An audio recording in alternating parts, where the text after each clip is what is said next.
we got ourselves almost a full shulker box worth of sea pickles, which will be turned into lime in the future. But yes, now that we got our sea pickles, it's time to go to the next order of business, and that's for the other kind of green, cactus green.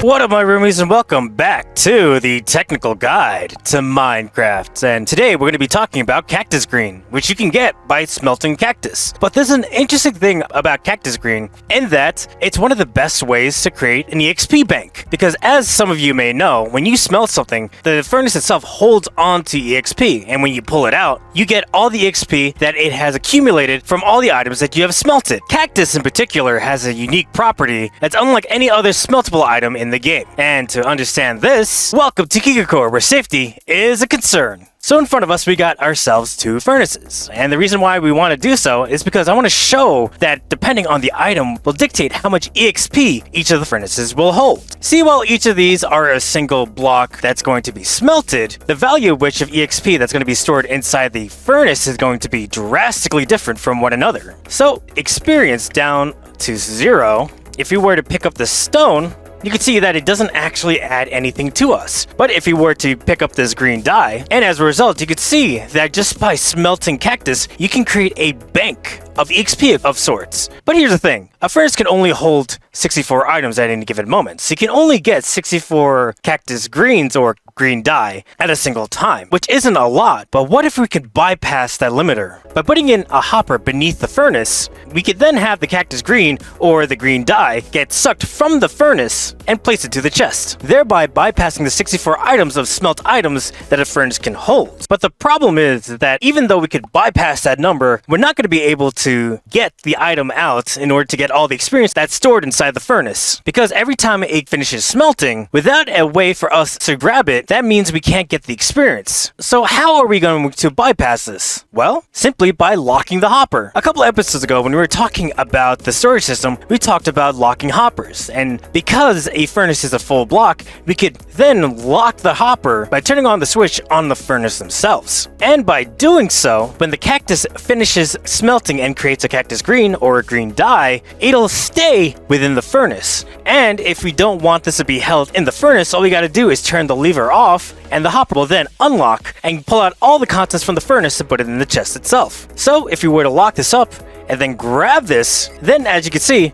we gained 6 levels just from pulling the items out of this furnace. But let's say that you just want to have a furnace keep doing this for a long time without having to actually input anything in the furnace. Maybe you just want a passive EXP bank for whenever something bad happens, like you die, and you need a quick number of levels for whatever reason. And this is where a cactus farm comes in. And you might recognize this from the small farm series that we did a while back at the bottom level of Ambrosia. See, cactuses will grow in a random game tick, but if there's an item or a block next to the cactus, it'll break. And this is where the bamboo farm comes in, because we also need a fuel source, and bamboo can be used as a fuel source to power the furnaces. So by connecting a cactus farm with a bamboo farm and hooking it up to a furnace with a lock, you get this, which is now a passive EXP bank. Now bear in mind, this is going to work very slowly, and the intent of this farm is to just have it run while you're off doing other things. So you can put this in the spawn chunks area and it'll continue working without any user input. Now for the purposes of actually green dye or cactus greens, this is not going to be that efficient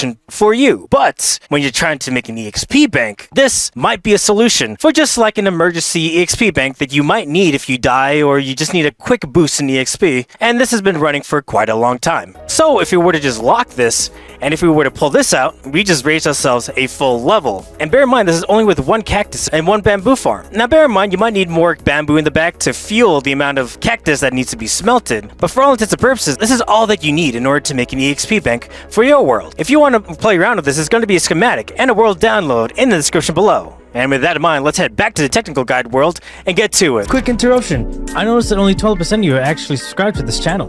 watching this long, I must be doing something right. So if you like this video, hit that like button and please subscribe to this channel. Any support helps and these videos take a bit long to make. Thank you so much and back to the video. It should also be noted that I've been using this furnace array to smelt more smooth quartz blocks or any loose ores that I got, or many other things. So the experience that I'm going to get through locking the hopper and grabbing the cactus green inside of it is not really going to be accurate to the levels that you can get, because I have been using this for a while. By simply putting a lock in front of your furnace array makes it an EXP bank just readily on the go. And so it's always a good idea to try to set up an EXP bank with your furnace array because, well, you're already smelting to begin with. So, I mean, that's like half the problem done right there.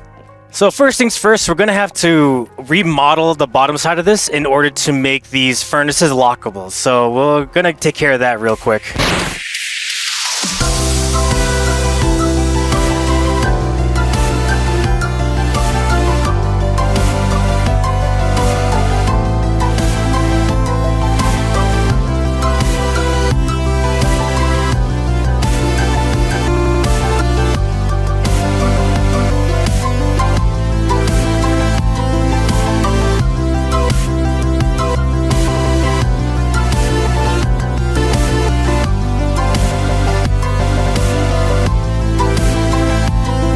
Now, if you all remember, on our previous episode, we made ourselves a cactus farm, a passive one on the lower levels, and we've just been slowly adding the cactus into these furnaces in order to make some more cactus greens. You'll also notice that during the build, we also added these levers, which will then act as locking mechanisms for the EXP bank. So let's just keep adding on to these cactuses, and just to free up some of the inventory that's inside some of these furnaces, we're just going to launch these return lines so we can dump it into the shulker boxes that's going to be at the end. And then we're going to see how much EXP it has stored.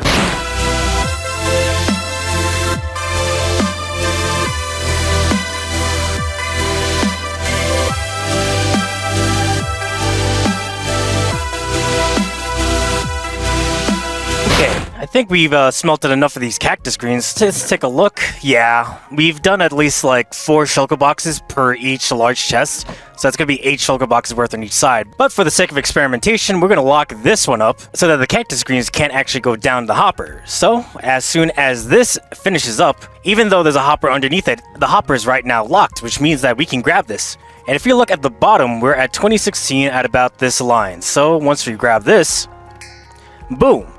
So even though we're at 216 and the amount of EXP that we need in order to level up is a lot higher because of the exponential increase of experience that you need in order to increase levels, it still bumped us a full 2.5 bars despite the fact it's at 216 levels. Meaning that if we were at level 0, this would really push our levels way above the threshold of perhaps even 30 given enough time.